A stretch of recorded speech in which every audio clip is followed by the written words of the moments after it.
Եվ այսօր ուզում եմ ձեր հետ զրուցել մարմնի եւ հոգեվոր բնույթների պայքարի մասին, հոգեվոր եւ մարմնավոր բնության պայքարների մասին, եւ առաջին մեր սուրբգրային համարը, որ ուզում եմ ընթերցել, Գաղատացիս գիրքն է, Գաղատացիս 5-րդ գլուխ 17 համարի մեջ այսպես ենք կարդում, Գաղատացիս գիրք 5-րդ գլուխ եւ 17-ից 18 նշանավոր համարներ, որ խոսում է մարմնի եւ հոգու գործերի մասին, բայց մենք ամբողջ չկարդալու համար միայն երկու համար ենք ընթերցում։ Որովհետեւ մարմնավոր բնույթը հոգուն հակառակ է ցանկանում, հոգին էլ մարմնավորին, եւ սրանք միմյանց հակառակ են, այնպես որ չեք կարող անել այն, ինչ կցանկանայիք, իսկ եթե հոգով եք առաջնորդվում, այլևս օրենքի տակ չեք։ Մի պահ մեր գլուխները աղոթքի համար խոնարհեցնենք։ Սուրբ երկնավոր Հայր, քո մեծության առջև խոնարհեցնում ենք մեր ամբողջ էությունը եւ խնդրում ենք քեզ, որպեսզի Սուրբ Հոգիով այսօր այցելես յուրաքանչյուրիս։ Թող քո խոսքը այսօր թափանցի մեր էության մեջ, մեր սրտերի մեջ, փոփոխության, ապաշխարության, հանդիմանության, արթնության, սթափության, հավատարմության համար, բժշկության համար ով Տեր այցելիր այսօր յուրաքանչյուրիս, որովհետև քո խոսքերը կյանքի խոսքեր են, քո խոսքերը կյանքեր փոխող խոսքեր են։ Մենք հանձնվում ենք քո շնորհքին։ Տեր Հիսուս անունով խնդրեցինք։ Ամեն։ Գաղատացիս գրքում սիրելիներ, Պողոս առաքյալը շատ հստակ նկարագրում է այս երկու բնությունները, մարմնի եւ հոգու բնությունները, եւ երկուսը իրար հակառակ են, իրարամերժ են եւ միշտ պատերազմի մեջ են։ Մարմինը հոգու դեմ, հոգին մարմնի դեմ։ Եվ այս պայքարը եղել է, այս պայքարը կա առ այսօր եւ կլինի, միշտ էլ կլինի, մինչ քանի դեռ այս մահկանացու մարմինը կա եւ այս մարմնի մեջ ենք մենք ապրում։ Եվ պատերազմի դաշտը մենք ենք սիրելիներ, մարդ արարածներս ենք։ Մեր սրտերը հանդիսանում են այդ հողակտորը, այդ դաշտավայրը, որտեղ այս պայքարներն են մղում։ Մարմնի եւ հոգու պատերազմը։ Երբ որոշեցիք Քրիստոսին հետևել, երբ որոշեցիք Տիրոջը հետևել ապաշխարությամբ, ընթանալ Աստծո ճանապարհներով, մարմինը եւ մարմնավորը անմիջապես գլուխ է բարձրացնելու, ուշ կամ շուտ։ Երբ որ որոշեցիր հոգեվոր սկզբունքներով, հոգեվոր ճանապարհներով առաջանալ, մարմինը միշտ խոչընդոտելու է, միշտ ընդդիմանալու է հոգին։ Եվ այս կոնտեքստում առաքյալը հոգով նաև հաղթության միջոցն է ցույց տալիս, որ մարմինը Քրիստոսի հետ խաչը հանեք, ասում է։ Խաչեցեք մարմինը։ Այսինքն, քանի գործում է մարմինը, մարմնավոր միտքը, կարծիքները, այնտեղ կան ուրեմն կռիվներ, չարություն, նախանձ, այնտեղ կան ցանկություններ եւ այլն։ Եվ այն ամենը, ինչ մարդկորեն է, այդ միշտ հակառակ է հոգուն, այն մարմնավոր է, որովհետեւ դեռ ողջ է, որովհետեւ դեռ անսանձելի է, քանի կենթանի է, ողջ է, ապրում ենք, շունչ կա մեր մեջ, մարմինը միշտ ըմբոստության պատրաստ է։ Եվ մարմնի համար միայն մեկտեղ կա, ավետարանը այդպես է սովորեցնում, դա խաչն է։ Մարմինը ունի իր զորավոր կողմերը, իր ուժգնությունը, իր ցանկությունները, մարդկային եսով հագեցած բնությունն է սա։ Դա կլինի մարդկային անձնական կարծիքներ, որոնք միշտ ընդդիմանում են հոգևոր սկզբունքներին, անձնական փափագներ, ցանկություններ, որոնք Աստծո կամքին միշտ հակառակվում են։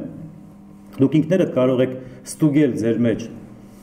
եւ կարող եք հասկանալ, երբ որ մարմնավոր գաղափարները, անձնական կարծիքներ, անձնական մտքեր միշտ կարծես թե եսով երբ որ առաջնորդվում ենք Աստծո խոսքին եւ Աստծո հոգուն հակառակ են լինում։ Հիմա անցնենք այն նկարագրություններին, որտեղ խոսվում է մարմնավորի, հոգեվորի մասին եւ պետք է տեսնենք Ելից գրքում, որը նկարագրությունների գիրք է, մեզ հստակ ցույց է տալիս այս մասին։ Այո, մենք պետք է տեսնենք, որովհետև Ելից գիրքը պատկերավոր եւ նկարագրված գիրք է, որ հստակ կարծես թե Սուրբ Հոգին պատկերավոր կերպով ցույց է տալիս այս ուղղությամբ մարմնի, հոգու, ազատագրության եւ այս պայքարների մասին։ Երբ որ Ելից 14-րդ գլուխը, եթե նայենք 14-ից մինչև 17-րդ գլուխը ամբողջությամբ իհարկե չենք կարդալու, բայց հիշում եք դեպքը, երբ որ Աստված Մովսես առաջնորդի, Մովսես մարգարեի միջոցով դուրս հանեց Իսրայելի որդիներին եգիպտական ծառայության տանից, հրաշքով, զարմանալի գործերով, Եգիպտոսի վրա բերած դատաստաններով դուրս բերեց Իսրայելի որդիներին եւ Կարմիր ծովը ճեղքվեց, պատմությունը լավ գիտեք, եւ նրանք դուրս եկան անապատային ճանապարհորդության, մինչեւ Աստված երկար ու ձիգ տարիների ընթացքում բերեց հասցրեց Քանանի երկիրը, այսինքն խոստացյալ երկիրը, որ Աստված խոստացել էր նրանց հայրերին։ Այս ճանապարհորդության ընթացքում պատահելիք դիպվածներ ենք տեսնում եւ ամենաուշագրավը ազատագրությունից հետո աշխարհից դուրս գալուց հետո, այսպես ասած, որովհետև Եգիպտոսը աշխարհի սիմվոլն է, աշխարհի խորհրդապատկերն է։ Առաջին պատերազմը ծագեց այնտեղ։ Իսրայելը պատերազմեց ամաղեկացիների դեմ։ Երբ որ Իսրայելի որդիները դուրս եկան, շատ չանցած ամաղեկը հարձակվեց Իսրայելի վրա եւ հալածեց։ Եվ մենք գիտենք, որ պատերազմը երբ որ սկսեց, անշուշտ Իսրայելը Մովսեսի եւ Հեսուի առաջնորդությամբ ամաղեկացիներին հաղթեցին։ Ուրեմն մինչ պատերազմի մասին խոսելը կարևոր է այստեղ այս պատմության մեջ Ելից գրքի այս գլուխների մեջ տեսնել ազգերի, քաղաքների կամ պատահելիք հրաշքների մեջ այլաբանական խորհրդապատկերներ եւ այնտեղ տեսնել նաեւ մեզ որպես հոգեվոր մարդկանց, որպես փրկված հավատացյալներիս, որ անխուսափելիորեն ուղղակի առնչություն ունենք այս ամենի մեջ յուրաքանչյուրս, եթե Տիրոջն ենք պատկանում։ Ուրեմն խորհրդապատկերները որոնք են, որոնց շուրջ մենք պետք է սերտենք, Եգիպտոսից երբ որ դուրս եկան Իսրայելի որդիները, Եգիպտոսը իր խորհուրդը ունի, իր այլաբանություն ունի, աշխարհն է ցույց տալիս Աստվածաշնչում։ Եգիպտոսը միշտ աշխարհի խորհրդապատկերն է։ Փարավոնը, որ Եգիպտոսի թագավորն էր, իշխանը, Սատանայի խորհրդապատկեր ունի։ Ինչպես Տեր Հիսուս ասաց, այս աշխարհի իշխանը, օդի իշխանը Սատանան է։ Իսրայելը Աստծո ժողովրդի խորհրդանիշն է, որպես ազատագրվածներ, երկնքից տեղացող մանանան, որպես երկնքից իջած հաց, որ Աստված կերակրեց Իսրայելի որդիներին, հիշում եք դեպքը,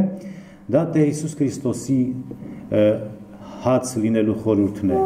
Հիսուս Քրիստոսն է որպես հաց, երկնքից իջած հացը, եւ ժայռից ջուր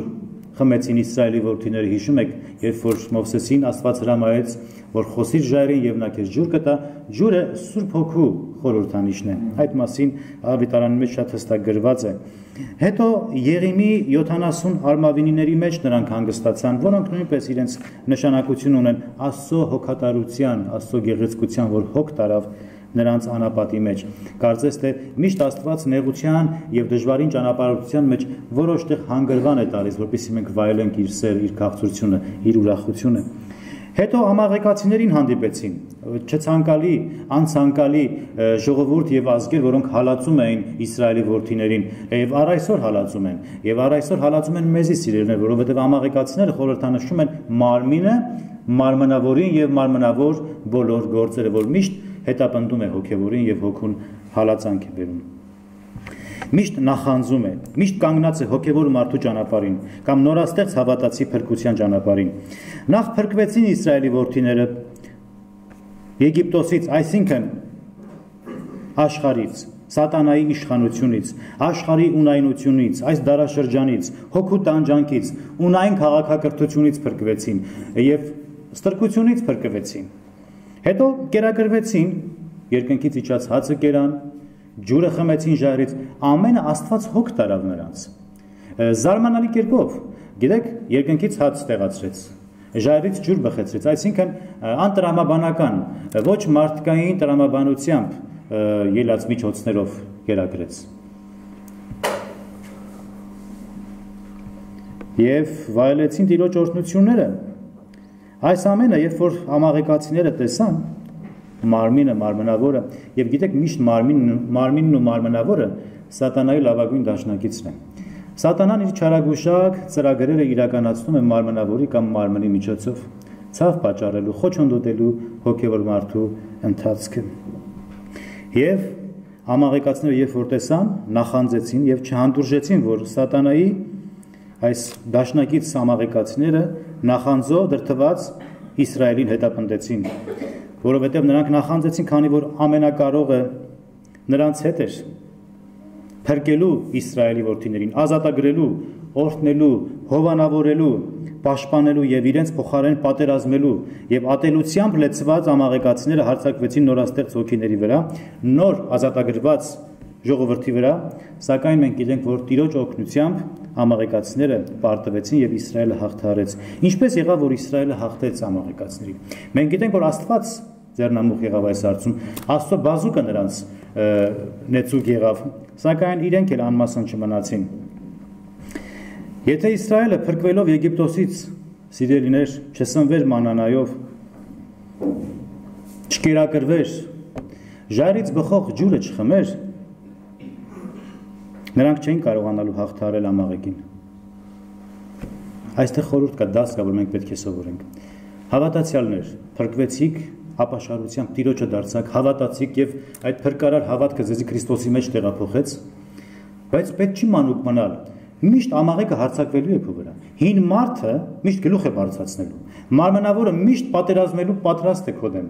Եթե Աստծո խոսքով չկերակրվես, Սուրբ Հոգիով չլեցվես, դու կպարտվես։ Մեր հոգևոր ճանապարհորդության ընթացքում միշտ ամաղեկը դարանակալ է քեզ, ուզում է քեզ նեղություն պատճառի, կյանքդ սևացնի, սպանի եւ երբեք չի խնայի քեզի։ Նա սուրը պատրաստ է քեզի ոչնչացնելու։ Մենք միայն ուժեղ ենք Աստծո խոսքով։ Հավատացյալները Աստծո խոսքով պետք է կերակրվեն։ Հակառակ դեպքում սովամահ կլինենք, ուժասպար կլինենք եւ ամաղեկը քեզի կհալածի։ Ջուրը խմեցին։ Ջուրը Սուրբ Հոգու խորհրդանիշն է, սիրելիներ։ Հիշում եք առաջին Կորինթացիս 10-րդ գլուխը, որ գրված է, որ այն ժառը նրանց Քորեբի ժառը, որ նրանց հետ գնում էր եւ բխեց ջուրը, եւ Հովանու 7-րդ գլխի մեջ հիշեք նշանավոր համարը, երբ որ Տեր Հիսուս գրված է, որ տոնի վերջին օրը կանգնած եւ աղաղակում էր եւ ասում էր. «Ով որ ծարավ է, թողա ինձ խմի»։ Եվ հեղինակ, այսինքն Հովանես Առաքյալը շարունակում է այնտեղ. «Եվ սա խոսում է Սուրբ Հոգու մասին, որ ինքը պիտի տա, բայց ինքը դեռ հարություն առաջ չէր»։ Այսինքն իր մահից, հարությունից հետո նոր Սուրբ Հոգին ուղարկեց իրեն հավատացողների համար։ Ամաղեկացիները ինչ ազգեր են, ինչ ցեղեր են, վստահ եմ շատերը գիտեք։ Ամաղեկացիները Իսրայելի որդիների դարավոր թշնամին են եւ այն վտանգավոր եւ Իսրայելի որդիների թշնամի ցեղերից են, որ 6-7 ցեղեր կային, որ միշտ հակառակվում են Իսրայելի որդիներին։ Առաջացել են Եսավի սերունդից։ Եսավին հիշում եք, որ Իսահակը երկու որդի ուներ, Եսավ եւ Հակոբ։ Եվ Աստվածաշնչի մեջ շատ հստակ գրված է, որ Աստված սիրեց Հակոբին եւ ատեց Եսավին, որովհետեւ Եսավը մի աման կերակուրի համար, իր որովայնի համար, իր անդրանիկությունը վաճառեց, ուրացավ, այսինքն հավատքով չէր, ապերախտ էր, եւ հետո ուզեց ապաշխարել, բայց առիթը չունեցավ։ Այնպես որ այս մարմնավորի առաջացած սերունդից ամաղեկը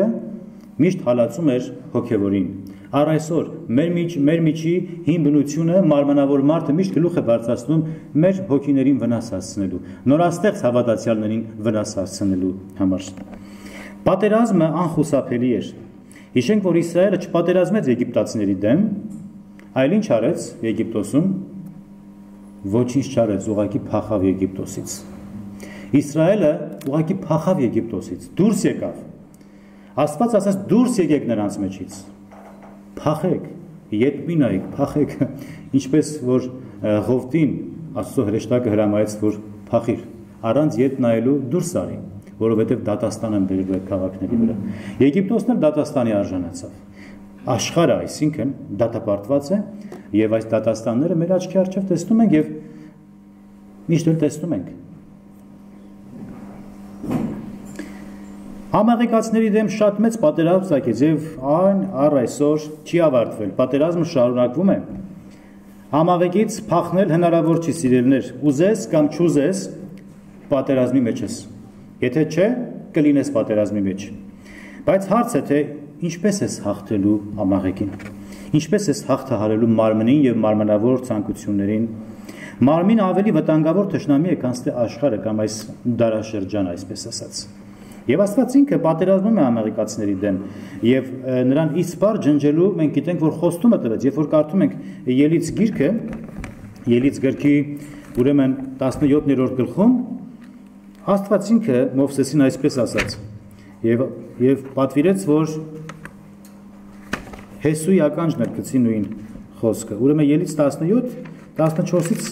16 համարների մեջ այսպես են կարդում։ Ելից գիրք 17-րդ գլուխ 14-րդ համարից եմ կարդում։ Եվ Տերը ասաց Մովսեսին. «Սա գրի առ գրքում որպես հիշատակ եւ Հեսուի ականջը գցիր», այսինքն փոխանցիր սերունդներով պետք է գնա այս պատվերը, որ Ամաղեկի հիշատակը երկնքի տակից իսպար ջնջելու եմ։ Եվ Մովսեսը զոհասեղան շինեց եւ դրա անունը Եհովա Նիսի դրեց, այսինքն Տերը իմ դրոշակը, իմ հաղթությունը, սա է նշանակում։ Քանի որ ասաց, որովհետև Տերը երդվել է, որ Տերը պատերազմ ունի Ամաղեկի դեմ, սերնդից սերունդ պատերազմ ունի։ Այս երկու գործողություններն ենք տեսնում Իսրայելի որդիների դուրս գալուց անմիջապես հետո, այսինքն դուրս գալ եւ պատերազմել։ Աշխարհից պետք է փախչել, չսիրել, հեռանալ եւ դուրս գալ։ Երկրորդ հերթին Ամաղեկի դեմ անխտիր պատերազմ, եւ սա անխուսափելի է ասեցինք եւ անպայման պետք է հաղթահարես։ Մեր դիրքորոշումը աշխարհի հարցում, աշխարհից դուրս գալու հարցում սիրելիներ, Հովհաննես Առաքյալը շատ հստակ պատվեր տվեց։ Առաջին թուղթ Հովանու, երկրորդ գլուխ 15-ից 17 նշանավոր համարները, որտեղ կարդում ենք. «Մի սիրեք աշխարհը եւ ինչ որ կա աշխարհում, որովհետեւ աշխարհս էլ կանցնի, անոր ցանկությունն էլ կանցնի, բայց ով որ Աստծո կամքը կատարի, հավիտյան կմնա»։ Եգիպտոսի վրա եկող պատուհասներն ու դատաստանները այդ մասին են վկայում։ Գիտենք, այս 10 հարվածներ, որ Աստված տեղացրեց Եգիպտոսի վրա, եւ ամեն մի հարվածը մի չաստվածի վրա եկած պատուհաս էր, որովհետեւ նրանք ունեն իրենց այսպես ճակերտավոր աստվածները, անձրևի աստված, կենդանիների աստված, բժշկության, բերքատվության եւ այլն տարատեսակ աստվածներ, որովհետեւ հեթանոս էին, եւ ամեն մի հարվածը ոչնչացնում էր ուղղակի նրանց աստվածների կարողությունն ու պահապանությունը։ Եթե պահպանային ձեր աստվածները, եթե թույլ չտային, որ չմեռնեին անդրանիկները, այսպես ասած, կամ չգիտեմ, գործեր չառաջանային եւ այլն, այս բոլոր պատուհասները, Աստծո դատաստանները ճշմարիտ եւ արդարացիորեն եկան Եգիպտոսի վրա, եւ սա նշանակում է սիրելիներ, որ Աստված դատապարտել է աշխարհը։ Այն դատապարտված է։ Դրա համար, ինչը որ Աստված չի սիրում, պատվիրում է, որ մենք էլ չսիրենք։ Եվ մենք հավատացյալներս մեր սիրտը Աստծո հետ կարծես թե միացված պետք է լինի։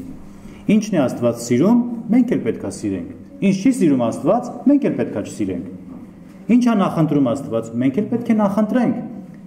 Այսինքն մենք Աստծո հետ ենք, թե ոչ։ Եթե Աստված ասում է դատապարտված է աշխարհը, մի սիրեք աշխարհը, որովհետև աշխարհը սանցողիկ է, ով որ սիրում է աշխարհը, նրա մեջ հոր սերը չկա գրված է։ Իհարկե ապրում ենք աշխարհի մեջ, սակայն մենք աշխարհից չենք, ինչպես մեր Տերը ասաց։ Թշնամին սատանան է, ասաց Տեր Հիսուսը, իսկ հունձը աշխարհի վերջն է։ Հունձը աշխարհի վերջն է։ Իսկ բարի սերմը արքայության որդիները։ Մատթեոս 13:39-ից 40 խոսքի մեջ ենք տեսնում։ Այնպես որ աշխարհը ունի իր վերջը, իր վերջնագիծը, որ պիտի անցնի մի օր գալարվելով։ Եվ արքայության որդիները մի օր պիտի փայլեն արևի նման իրենց հոր թագավորության մեջ։ Եվ դարձյալ Տեր Հիսուսը ասաց. դուք եք աշխարհի լույսը, աշխարհի մեջ ենք ապրում, բայց աշխարհի պես չենք, խավարի որդիները չենք, մենք լույսով որդիներ ենք։ Եվ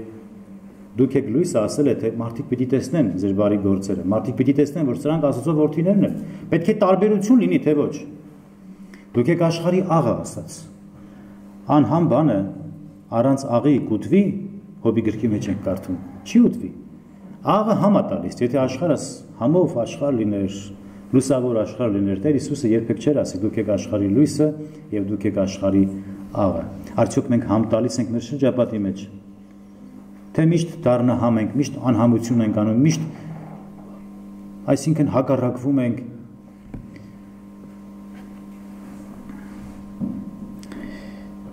Պողոս Առաքյալը գրում է առաջին Տիմոթեոսի 6-րդ գլուխ 11 համարում, երկրորդ Տիմոթեոս 2-րդ գլուխ 22 խոսքը նույնպես,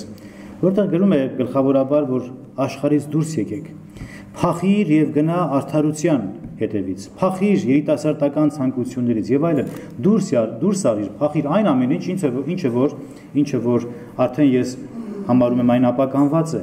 եւ դարձյալ դուրս եկեք նրանց միջից, ասում է Տերը, եւ դուք ինձ որդիներ կլինեք եւ ես ձեզ հայր կլինեմ։ Հակառակորդի պատճառով այս դարաշրջանը ապականված է, աշխարհս ապականված է, եւ մարդիկ նույնպես ապականված են։ Տեր Հիսուս Քրիստոսը փրկագին վճարեց, Գողգոթա սարի վրա խաչվեց, իր սուրբ արյունը հեղեց, որպեսզի իրեն հավատացող ժողովուրդը բոլոր ժամանակների մեջ, բոլոր սերունդների մեջ հավատան եւ փրկվեն եւ իրենը դառնան։ Գին վճարեց մեզ փրկագնելու համար, որպեսզի տեղափոխի խավարի իշխանությունից Աստծո արքայության մեջ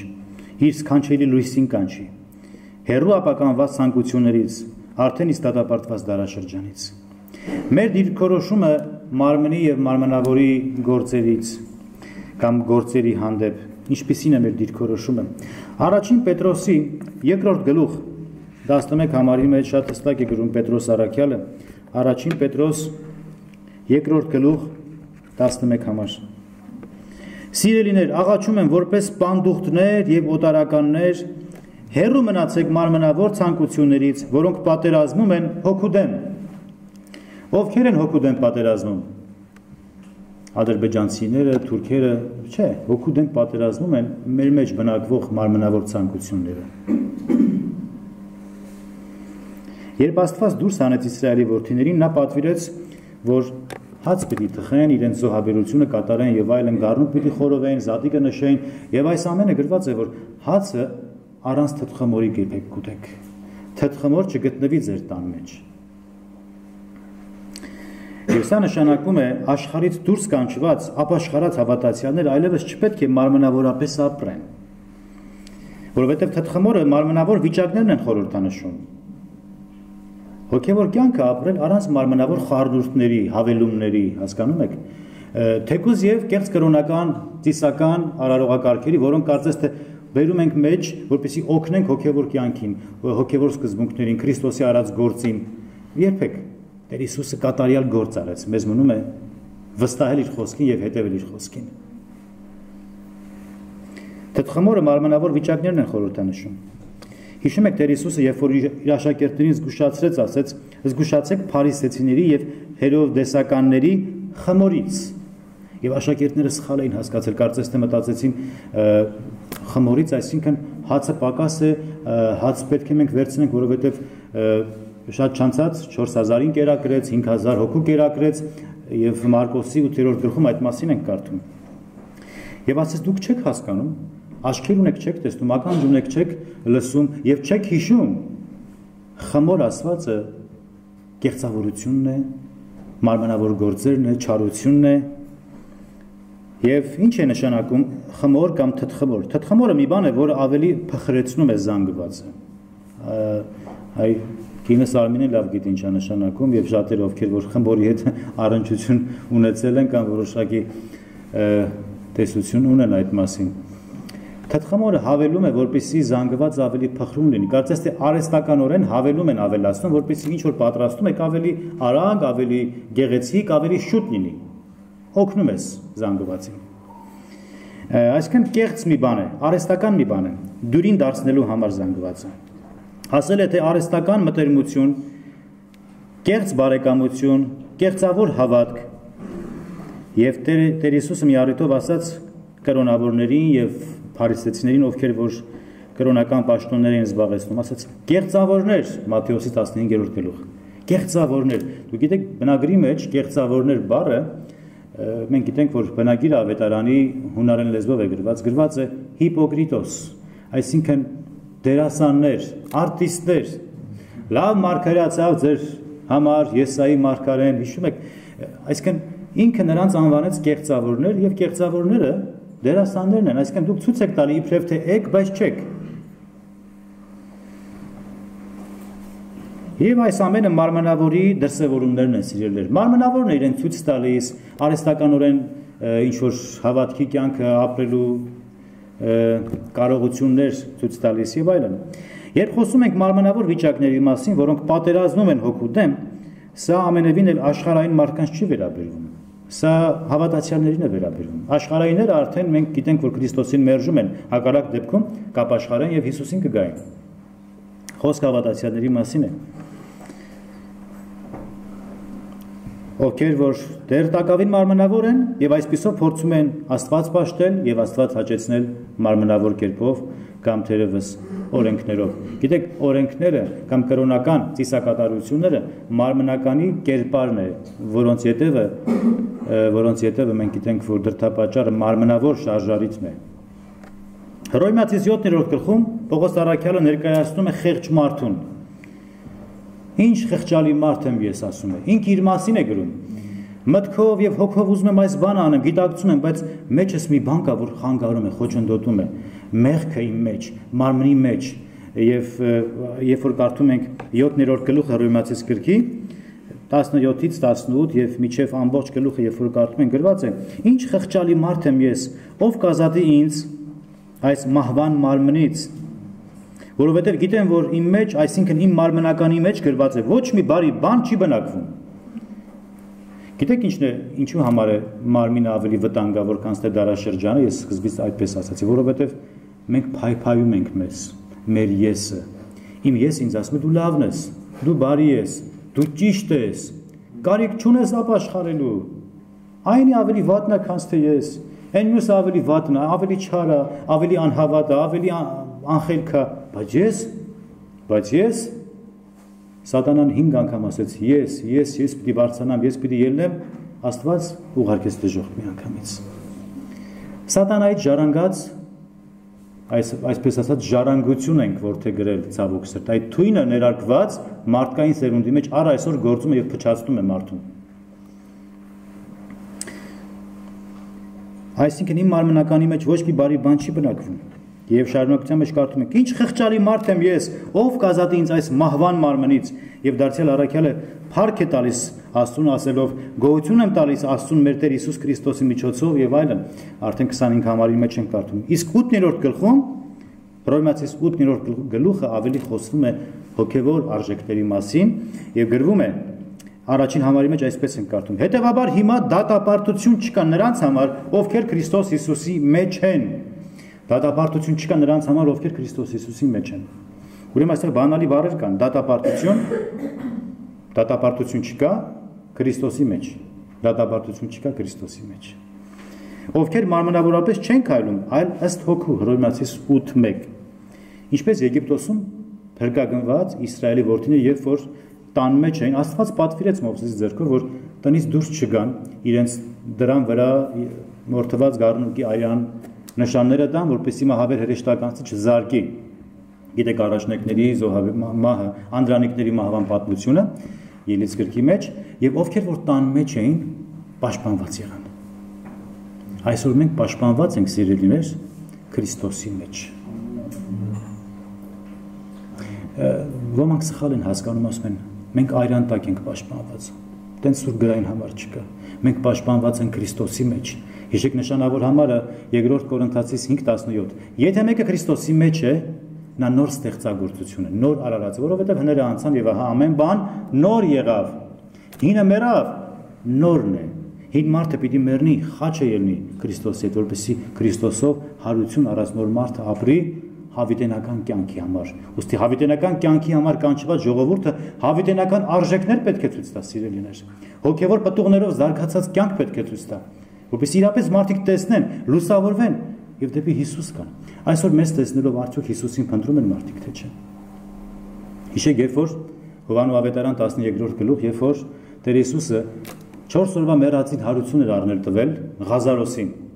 Հիշում եք, Մարիամի, Մարթայի եղբորը Բեթանիա գյուղից եւ հաջորդ գլխի մեջ, այսինքն 13-րդ գլխում, երբ որ նրանց տանն էր, խնջույք էր սեղանի շուրջ նստած էր Հիսուս եւ այնտեղ էր նաեւ Ղազարոս, ով որ մեռած էր եւ հարություն էր առել։ Եվ մարդիկ հեռավոր գյուղերից, քաղաքներից եկան Հիսուսին տեսնել։ Գրված է ոչ միայն Հիսուսին տեսնելու համար եկան, այլ նաեւ Ղազարոսին տեսնելու համար։ Ղազարոս այն պատրվակն էր, որ մարդիկ դեպի Հիսուսը գան։ Որովհետեւ մեռելից կյանքի էր վերածվել։ Մահացած գործերից կյանքի էր կոչված։ Արդյոք մահացած գործերից դեպի կյանքի անցել ես։ Եթե անցել ես, մարդիկ կտեսնեն քեզ եւ դեպի Հիսուսը կգան։ Այդ վկայության կյանքը պետք է ցույց տանք մենք։ Առաջին Կորինթացիս 3-րդ գլխում Երրորդ համարում Պողոս առաքյալը գրում է, թե ինչն է մարմնավոր համարվում եւ ովքեր են մարմնավորները, եւ նախ խոսքը սկսում է հավատացյալներին Քրիստոսով մանուկ համարելով, ասում է չկարողացա ձեր հետ որպես հոգևորների հետ խոսել, այլ որպես մարմնավորների, որպես մանուկների, երեխաների Քրիստոսով, որովհետեւ դեռ մարմնավոր եք, որովհետեւ դեռևս մարմնավոր եք, քանի դեռ ձեր մեջ նախանց կա, վեճ, բաժանումներ, մարմնավոր չեք։ Մարմնավոր եք, բայց ինչ եք, այդպես է գրված։ Մարդկորեն չեք վարվում, այսինքն մարդկորեն վարվելակերպը համարում է մարմնավոր։ Այսինքն այս երևույթները խոսում են հավատացյալների մարմնավոր վիճակների մասին, սիրելիներ։ Եվ սրտի խորհուրդներն ու ամոթալի խոսքերը նույնպես վկայում են մարմնավոր լինելու փաստի մասին։ Կողոսացից 3:8 Բայց հիմա դուք դեն նետեցեք այդ ամենը, բարկությունը, զայրույթը, չարությունը, հայոյությունը, ամոթալի խոսքերը ձեր բերանից։ Սրանք մարմնավոր գործերի, մարմնավորի արդյունքն են։ Դեն նետեցեք ինչը, զայրույթը, չարությունը, հայոյությունը, ամոթալի խոսքերը ձեր բերանից։ Կողոսացից 3:8-ի մեջ էր գրված։ Եվ հստակ է, որ մարմնավոր եղողները Աստծուն հաճելի չեն։ Այդ մասին կարդում ենք Հռոմեացիս 8-րդ գլուխ եւ 5 համարի մեջ այսպես ենք կարդում։ Հռոմեացիս 8:5 Որովհետև մարմնավորին հետևողները մարմնավոր բաներ են մտածում, իսկ հոգուն հետևողները հոգու բաները։ Որովհետև մարմնավոր միտքը մահ է, իսկ հոգևոր միտքը կյանք եւ խաղաղություն։ Քանի որ մարմնավոր միտքը Աստծո դեմ թշնամություն է, որովհետև Աստծո օրենքին չի հնազանդվում եւ չի էլ կարող հնազանդվել, որովհետև մարմնավոր է։ Հոգին հոգու հետ է համագործակցում, հոգին մարմնի հետ չի համագործակցում։ Աստծո Սուրբ Հոգին մարդու հոգու հետ է համագործակցում, սիրելիներ, ոչ թե մարմնի հետ։ Հիմա դուք որոշեցեք, ինչպես եք ուզում ապրել եւ ինչպես եք ուզում Աստծո հետ հաղորդակցվել եւ ձեր հոգեվոր կյանքը շարունակել։ Եվ հստակ է ովքեր են Աստծո որդիները, նրանք ովքեր որ Աստծո հոգիով են առաջնորդվում, Հռոմեացիս 8:14։ Եվ ինչպես Աստված Իսրայելին բերեց Քանանի երկիրը, նրանց հանգստացնելու, նրանց օրհնելու, այնպես էլ այսօր մենք Աստծո օգնությամբ Քրիստոսի մեջ ենք, որովհետև Քանանի երկիրը այլաբանորեն Տեր Հիսուս Քրիստոսի խորհրդապատկերն է, որտեղ Իսրայելի ժողովուրդը իր ժառանգությունը, իր հանգիստը պիտի ունենար։ Ուստի հոգևոր մարդուն սնելու, աճեցնելու, մեծացնելու համար, որպեսզի այլևս մանուկ չմնա, հարկավոր է կերակրել այս մեր հոգևոր իմաստալից կյանքի ճանապարհորդության ընթացքում պետք է կերակրվել Աստծո խոսքով, որպեսզի մարմնավոր բնությունը հետզհետե նվազի, սովամահ լինի։ Ինչը որ կերակրես կյանքի մեջ, այնի պիտի բարգավաճի։ Մարմինդ կերակրես, մարմնի գործերը պիտի առաջանան եւ հոգևորը մեռնի։ Հոգին կերակրես, հոգին պիտի բարգավաճի եւ մարմինը նվազի։ Մի համար կարդանք եւ այդպեսով ավարտենք այսօրվա մեր քարոզությունը։ Եվ վերջո սիրելիներ, մենք որ Աստծո խոսքով մենք մեզի սնում, կերակրում, մենք կամաց մեր փրկչի պատկերին կերպարանակից ենք դառնում, նմանվում ենք Հիսուսին։ Հիսուսանման ենք դառնում, որովհետև ինքն է բանն Աստծո, Աստծո խոսքը կենթանի։ Առաջին Պետրոս 2-րդ գլուխ։ Առաջին 5 համարները կարդանք եւ վերջացնենք։ Առաջին Պետրոս 2-րդ գլուխ 1-5 համարներ։ Ուրեմն մի կողմ թողնելով բոլոր տեսակ չարությունն ու խաբեությունները, կեղծավորությունը, նախանձն ու չարախոսությունը, այսինքն սրանք մարմնավոր բաներն են։ Նորածին մանուկների պես փափագեցեք խոսքի բանական եւ անխարդախ կաթը, որ դրանով աճեք։ Եթե իրոք ճաշակել եք, որ Տերը քաղցր է, նրան գալով որպես կենթանի վեմի, անարգված մարդկանց կողմից, բայց Աստծո կողմից ընտրված եւ թանկագին, դուք նույնպես որպես կենթանի քարեր, այսինքն որպես եկեղեցի, կառուցում եք հոգևոր մի տաճար, մի սուրբ քահանայություն Հիսուս Քրիստոսի միջոցով Աստծուն ընդունելի հոգևոր պատարակներ մատուցելու համար։ Ամեն։ Աստված օրհնի ձեզ եւ իր սրբազան խոսքը